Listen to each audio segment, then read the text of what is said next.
সোহরাওয়ার্দী উদ্যানে আওয়ামী লীগের ডাকা ৭ই মার্চের সমাবেশে যোগ দিতে যাওয়া শ্রমিক লীগের মিছিলে বোমা মারে দুর্বৃত্তরা।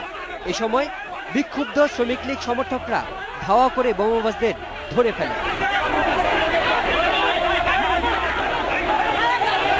পরপর দুটি বোমার বিস্ফোরণ ঘটিয়ে শিক্ষা ভবনের ভেতরে আশ্রয় নেয় বোমাবাজদের কয়েকজন। এ সময় আহত হয় কমপক্ষে ১৫ জন। এই ঘটনায় উত্তেজিত আওয়ামী সমর্থকরা শিক্ষা ভবনের ভেতরে প্রবেশ করে দুজনকে আটক করে। বোমাবাজদের কয়েকজন পালিয়ে যেতে সক্ষম হলেও ৩ জনকে বোমা মারার দায়ে আটক করে শ্রমিক লীগের বিক্ষুব্ধ সমর্থকরা। গাড়িতে আগুন মারে, আবার গাড়িতে বোম দেয়, নিরীহ পাবলিক এতে মরে। এসব এর পিছে যত নেতা কর্মী আছে একটু চাটবে হবে না। আমার মা বললো না এখানে সিকিউরিটি আছে, কিভাবে ভিতরে ঢুকলো? ঘরে বসে এখানে বোম কিভাবে আসলো?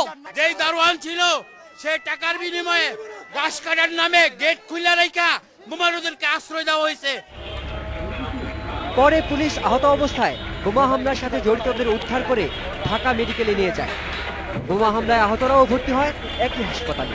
অন্যদিকে কারওয়ান বাজারের আন্ডারপাস, কেন্দ্রীয় শহীদ মিনার ও শান্তিনগরেও বোমা হামলার শিকার হয়েছে আওয়ামী লীগের সমাবেশে যোগ দিতে আসা সমর্থকরা। এরা আরো দৌড়ে চলে গেছে, আমরা দেখতে পাই নাই। আমাদের একসঙ্গে 4টা বোমা আসছে। আমাদের 10-12 জন হবে, তার মধ্যে 4 জন মহিলা আছে আমাদের।